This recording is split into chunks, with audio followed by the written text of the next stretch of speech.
안녕하세요. 날마다 기막힌 정오의 박정희 목사입니다. 드디어 200회 고지를 넘고 201회 이제 날마다 기막힌 정오 300회를 향해서 달려갑니다. 계속해서 날마다 기막힌 정오를 위해서 기도해 주시고요. 또 응원해 주시고 또 좋아요도 많이 눌러주셔서 제가 힘을 내고 하나님 말씀 잘 증거할 수 있도록 기도해 주시길 바라겠습니다. 우리는 자주 어떤 것을 기다리고 있는 자신을 발견할 때가 있습니다. 버스를 기다리기도 하고 택시를 기다리기도 하고 또 병원에 접수를 하게 되면 내 대기번호를 기다리는 그런 것을 볼 때가 있죠. 그런데 우리가 이런 것들을 기다리게 되면 자연스럽게 오는데요. 우리의 회복이나 건강을 기다리고 있는 상태라고 한번 생각해 보십시오. 우리가 가만히 기다리고만은 있지 않을 것입니다. 우리는 무언가를 해야 됩니다. 좋은 병원도 가야 되고 또 그리고 검사도 해야 되고 치료도 받아야 돼요. 기독교는 어떻게 보면은요, 기다림의 종교라고 할 수 있어요. 우리는 예수님의 재림을 기다립니다. 초대교회도 하나님의 성령을 기다리면서 마가의 다락방에서 하나님의 성령을 기다리면서 기도했죠. 그래서 우리 그리스도인의 삶은요, 구원받는다는 의미가요, 하나님의 뜻을 따라서 살아가는 삶이라고 할 수 있습니다. 우리는 지난 시간까지 사무엘상의 세 주인공 다윗 그리고 사무엘, 사울까지 함께 살펴보았습니다. 어떻게 보면 다윗은 사무엘상에서 하나님께서 기름 부음을 받았지만 하나님께서 그를 사울 왕에게 쫓기게 하시면서 그가 하나님의 음성을 듣는 훈련과 인도함을 받도록 그런 훈련의 과정이 있었다는 것을 볼 수 있습니다. 오늘 하나님께서 다윗을 왕을 세워가시는 그 과정들을 살펴보면서 하나님께서 우리에게 주시는 또한 메시지들을 함께 생각해 보았으면 좋겠습니다. 이제 길보아 전투에서 사울 왕과 그의 아들들의 죽음을 통해서 하나님께서는 이스라엘의 초대 왕이었던 사울 왕의 일가를 정리하시고 새롭게 기름 부음을 받은 다윗을 왕으로 세워가시는 그 과정을 사무엘하는 말씀하고 있습니다. 그런데요, 사울 왕이 길보아 전투에서 싸우고 있을 때 다윗도 시글락성을 불태우고 백성들을 포로로 잡아갔던 아말렉을 추격하면서 전쟁을 치렀던 그 시간대가 거의 비슷하다는 거예요. 그리고 그가 아말렉과의 전쟁을 치르고 시글락으로 돌아와서 며칠이 지난 이후에 한 사자가 길보아 전투에 대한 소식을 다윗에게 가지고 옵니다. 그냥 소식을 전했다는 것이 아니었습니다. 사울왕이 죽었다는 것과 사울왕의 왕관과 팔찌를 가져와서요, 그 증거물까지 내놓았어요. 그런데 이 사자는요, 이스라엘 나라에서 살고 있었던 아말렉의 사람이었습니다. 그리고 그는 거짓말을 했습니다. 본인이 사울왕을 죽였다는 거예요. 우리가 사무엘상 31장에서 알다시피 사울왕은 자살했습니다. 그런데 이 사자가요, 다윗에게 거짓말을 한 것입니다. 왜 이 사자는 거짓말을 했을까? 그는 다윗의 원수였던 사울왕이 죽은 소식을 그에게 전해주게 되면 다윗에게 큰 상을 받지 않을까 하는 생각을 가지고 그러한 일을 저지른 것입니다. 그런데 그의 생각과는 딴판이에요. 다윗은 이 소식을 듣자마자 옷을 찢으면서 통곡하면서 웁니다. 그리고 그의 부하들까지도 함께 통곡하면서 우는 거예요. 이 사자는 좀 이상했어요. 분명히 사울왕은 그들의 적인데 그들이 죽었다는 소식을 듣고 기뻐하기는커녕 통곡하면서 울고 있는 겁니다. 왜 그랬을까요? 이 사자는요, 다윗을 알지 못했던 것이었어요. 다윗은 세상 사람들과 분명히 달랐습니다. 그는 자기의 원수였지만 사울을 사랑했고 누구보다 그의 친구인 요나단을 사랑했습니다. 다윗은 어쩌면 내심 사울왕의 왕위를 내려놓게 되면 요나단이 왕위를 계승하게 될 것이고 그때 요나단이 자기를 신원하여 줄 것이라고 어떻게 보면은 생각했을지도 모르겠습니다. 그만큼 요나단을 사랑했어요. 하지만 하나님께서는 무서운 심판으로 사울 왕가를 정리하심을 통해서요, 다윗은 하나님의 어미하신 심판을 목도했을 뿐만 아니라 그들의 죽음을 애도했습니다. 다윗은 그들의 죽음을 듣고 나서야 이 시글락에서 이스라엘로 안전하게 돌아오게 됩니다. 지금 다윗이 헤브론에 가게 된 것도요, 그가 하나님의 인도하심을 받고 가게 된다는 사실을 우리는 말씀을 통해서 보게 됩니다. 그 후에 다윗이 여호와께 여쭈어 아뢰되 내가 유다 한 성읍으로 올라가리이까 여호와께서 이르시되 올라가라. 다윗이 아뢰되 어디로 가리이까 이르시되 헤브론으로 갈지니라. 지금 다윗이 시글락에서 이스라엘로 들어갈 때요, 하나님께 여쭈어봤습니다. 하나님 우리가 이스라엘로 들어가게 되는데 어디로 가야 됩니까? 그러자 하나님께서 헤브론으로 가라, 이렇게 말씀하신 겁니다. 여러분, 하나님의 계획하심은요, 막연하지 않습니다. 하나님께서는 아리송하게 우리에게 말씀하시는 것이 아니라 우리가 하나님의 말씀을 듣고자 하고 그 마음 가운데 간절하게 기도하면요, 하나님께서는 반드시 우리의 기도에 응답하여 주십니다.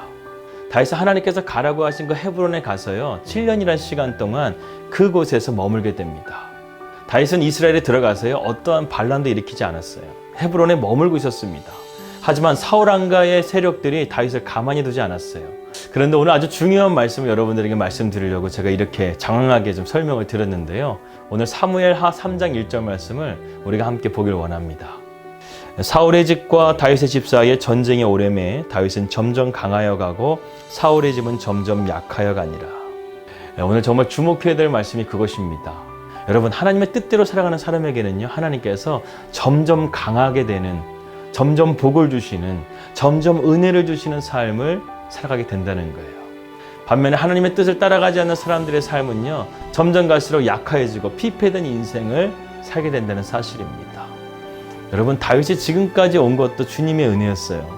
다윗은 자신이 왕이 되겠다고 한 것도 없어요. 하나님께서 그를 핀셋으로 뽑아서 왕이 세우시겠다, 이렇게 하나님께서 갖다 놓으신 거예요. 그리고 하나님께서는 그를 아주 냉혹하리만큼 광야에서의 훈련을 시키십니다. 유다 광야에서는 곰과 사자에서 훈련을 시키시고 오랜 시간 동안 사울 왕의 추격을 받으면서 광야에서 지내게 됩니다. 그러면서 다윗은 하나님의 음성을 듣는 훈련을 받게 되고 하나님의 인도하심 가운데 건진받는 그러한 은혜들을 입게 되죠. 그 과정 가운데서 다윗의 많은 시편들이 나오지 않습니까? 이 아브넬이라는 사람은 상당히 계산적인 사람이었습니다. 그래서 처음에는 사울 왕가의 세력을 믿고 다윗을 밀어내려고 했었어요.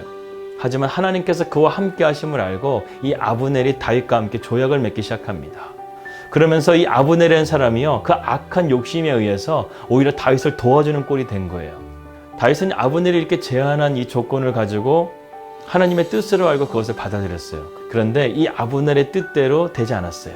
이 요압이라는 군대의 사령관이 이 아브넬을 살해를 하게 됩니다.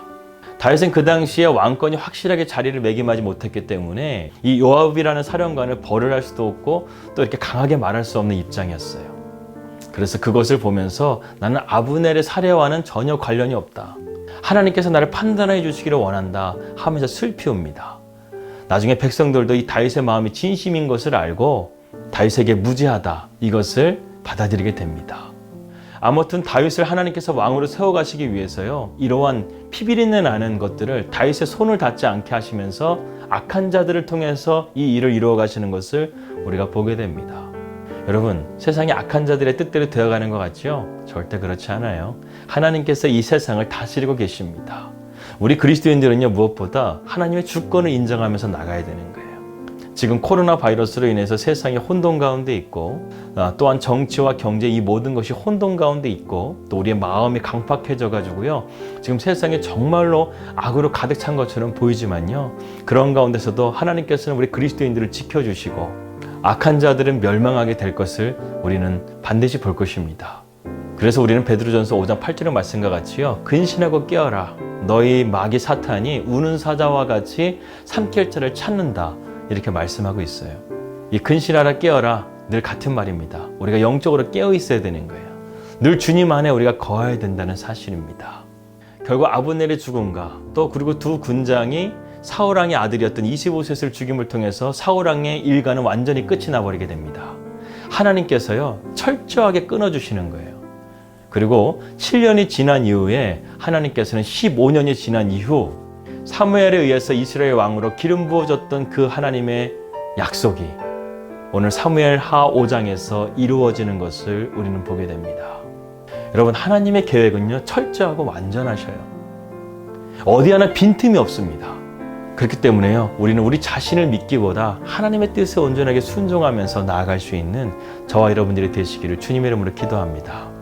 제가 최근에 봤던 한 책의 이야기를 말씀드리면서 오늘 말씀을 마무리하려고 합니다. 지독하게 가난한 어떤 남자가 있었습니다. 그는 술에 취해서 한탄하는 인생 중에서도요, 생활비를 벌기 위해서 광산에서 석탄을 캐는 일을 했는데 어느 날 그 탄광이 갑자기 무너지는 바람에 거기서 탈출을 하기 위해서 계속해서 이렇게 파야 되는 그런 상황이 된 거예요. 산소는 점점 희박해집니다. 얼마 남지 않은 그 산소를 가지고 열심히 땅을 파고 있는데 그 옆에 있던 동료가 갑자기 그 남자한테 이렇게 말하는 거예요. 자네 예수를 믿는가? 이 뜬금없는 질문이 나오자 그는 짜증을 내면서요, 내가 예수는 알지만 믿진 않아요, 이렇게 대답을 했다는 거예요. 그러자 그 옆에 있던 동료가 이렇게 말을 했습니다. 내 경험상 우리는 여기서 살아나가지 못할지도 몰라. 천국과 지옥이 있다면 자넨 죽어서 어디로 갈 거라고 생각해? 이보게, 지금도 늦지 않았어. 십자가에 달리신 예수님을 믿으면 천국에 갈 수 있어. 그러니 어떻게 하겠나? 예수를 믿겠나? 안 믿겠나? 믿져야 본전이라는 생각에 예수님을 믿겠다고 이야기를 하고 그 남자는 그 뒤 산소 부족으로 기절하고 맙니다. 그리고 눈을 떴을 때 그는 병원에 있었고요. 그에게 복음을 전했던 그 친구는 그 광산에서 결국 죽었다는 소식을 듣게 됩니다. 그렇게 복음을 접한 뒤 이 남자는 예수님을 인격적으로 만나게 되고 나이 40의 선교사로 헌신하게 됩니다. 그리고 그가 선택한 나라는 잔인하기로 유명했던 케냐의 마사이족으로 가게 됩니다. 수많은 선교사님들이 갔지만 죽거나 쫓겨나야 했던 그 마사이족. 운전기사도 마사이족에 가까이 가는 것을 꺼려했어요. 그를 멀찌감치 내려다 놓고 그는 한참을 걸어서야 마사이족에 도착하게 됐습니다. 그곳에 도착하게 되었는데 거기 마사이족의 전사들에게 그는 붙잡히게 되고 그 남자의 목에다 칼을 들여대면서 뭐라고 얘기를 하는 거예요. 언어도 통하지 않고 말도 통하지 않는 가운데서 그들이 질문하는데 대답할 말이 생각이 안 나는 거예요. 그래서 그는 하나님 앞에 지혜를 구하고 그들이 말하는 것에 대해서 딱 3가지 말을 했다고 합니다. Yes, No, Okay. 그가 답변을 하자 마사이족은 그를 해하지 않고 쫓아내지 않고 그와 함께 그곳에서 지낼 수 있게 되었다는 것이에요. 그가 선교를 하면서 그들의 언어를 알게 되면서요. 그들이 그 선교사님한테 질문했던 3가지 질문의 뜻을 알게 됐습니다. 첫 번째는 이것입니다. 너 여기 들어오면 죽는다. 그래도 들어올래? 이제 선교사님이 예스라고 대답을 했어요. 너 여기 안 들어오겠다는 거지? 노라고 했어요. 너 우리와 함께 죽을 때까지 같이 할래? 이 질문에 선교사님이 오케이라고 대답을 해가지고요. 이 선교사님이 마사이족에서 있게 되었다는 것입니다. 정말 하나님께서 그 순간에 역사하셔서 그 선교사님에게 지혜를 주신 거예요. 그렇게 해서 그 선교사님은 하나님의 은혜를 건짐을 받게 되고 그들과 함께 복음을 전할 수 있었다고 합니다. 이 남자는 바로 들었으심이라는 책을 쓰신 안찬호 선교사님이신데요. 그 이후 그분은 마사이족 거주지에 24개의 교회를 세웠으며 44개의 유치원과 초등학교 그리고 4개의 중고등학교와 1개의 신학대학을 세워서 지금까지 그들에게 복음을 증거하고 있습니다. 이러한 하나님의 사역들을 함께 하면서요. 이 선교사님이 깨달은 것이 있다고 합니다. 바로 이것입니다. 내가 하나님께 순종하면 하나님은 반드시 나를 들어 쓰신다는 거예요. 선교사님은 이 말씀을 붙들고요. 하나님 앞에 철저하게 순종했는데 하나님께서 이렇게 위대한 일들을 감당할 수 있도록 그 선교사님을 사용하신 것이었어요. 여러분, 복음이 얼마나 위대합니까? 이 복음이라는 것은요. 그 무너져가는 탄광 속에서도 살아 역사하는 힘이 있다는 거예요. 그리고 하나님의 말씀 가운데 순종하는 삶이야말로 진정으로 우리가 이 땅 가운데 권능 있는 삶을 살아갈 수 있는 힘이 되어진다는 사실을 우리는 기억해야 됩니다. 주님 말씀하시면 내가 나아가리다. 주님이 멈춰서라면 내가 멈춰서리다. 여러분, 이것이 우리 그리스도인들의 진정한 힘입니다. 여러분, 우리의 삶 가운데 하나님의 은혜가 없다라고요? 하나님께서 우리의 삶 가운데 은혜의 말씀을 주셨어요. 거기에는 우리 인생의 모든 것들이 다 들어있어요. 그리고 무엇보다 그 말씀 속에 우리의 영생이 들어있습니다. 우리가 그러한 하나님의 말씀 가운데 순종함을 통해서요. 저와 여러분의 삶이 오늘 다윗과 같이 하나님 은혜 가운데서 해결받는 인생, 축복받는 인생, 거룩한 인생이 되시기를 주님의 이름으로 기도합니다. 하나님께서 우리의 삶의 모든 것들을 알고 계십니다. 베드로전서 5장 7절의 말씀과 같이 주님께서 우리를 돌보아 주십니다. 그것을 의지하면서요. 우리 믿음으로 한 주도 승리하실 수 있는 우리 나기장 식구들 되시기를 주님의 이름으로 기도합니다. 오늘은 말씀을 묵상하면서요. 주님 말씀하심이라는 찬양을 묵상하게 되었습니다. 우리가 주님의 말씀에 온전히 순종함을 통해서요. 하나님께서 우리의 삶을 해결해 주시는 해결받는 인생 되시기를 축복합니다. 우리가 믿음으로 이 시간 결단하면서 이 찬양 함께 했으면 좋겠습니다.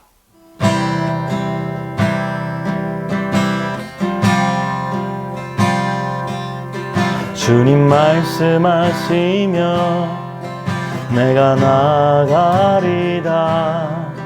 주님 뜻이 아니며 내가 멈춰서리다. 나의 가고 서는 곳 주님 뜻에 있으니 오 주님 나를 이끄소서. 주님 말씀하시면 내가 나가리다. 주님 뜻이 아니면 내가 멈춰서리다. 나의 가고 서는 것 주님 뜻에 있으니 오 주님 나를 이끄소서. 뜻하신 그곳에 나 있기 원합니다. 이끄시는 대로 순종하며 살리니 연약한 내 영혼 통하여 일하소서.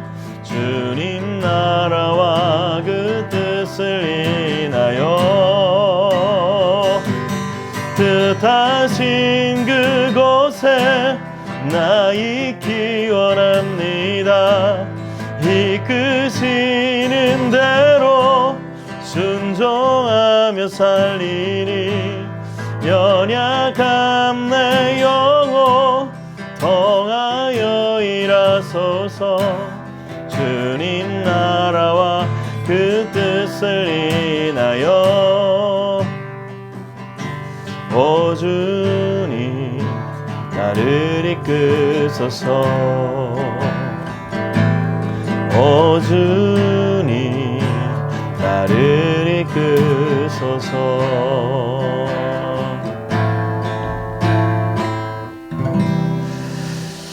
기도하겠습니다. 하나님 아버지, 우리의 삶을 인도해 주시는 참 목자 되신 주님을 우리가 온전하게 의지하면서 나가길 원합니다. 정말로 앞에 길이 보이지 않는 이 안개와 같은 세상을 우리가 어떻게 헤쳐나갈 수 있겠습니까? 온전히 주님만을 바라보는 것밖에는 길이 없음을 우리는 깨닫습니다. 주님, 우리의 믿음, 이 어려운 세상 가운데서도 흔들리지 않게 도와주시고, 그리고 우리를 하나님의 말씀으로 굳건하게 붙들어 주사 우리가 주님 말씀 가운데서 안전하게 거하고 평안히 거하고 또 능력으로 우리가 이 세상을 헤쳐나갈 수 있도록 인도하여 주시옵소서. 우리를 구원해 주신 그 구원이 얼마나 크신 사랑입니까? 우리에게 하나님의 말씀을 주신 것이 얼마나 큰 보화입니까? 우리가 이것을 깨닫고 하나님의 말씀을 사랑하고 주님을 사랑할 수 있는 우리 날마다 기막힌 정오 식구들 될 수 있도록 인도하여 주시옵소서. 감사하며 예수님의 이름으로 기도하였습니다. 아멘. 평안한 하루 되시고요. 저는 내일 뵙도록 하겠습니다. 우리 믿음으로 승리합시다. 할렐루야.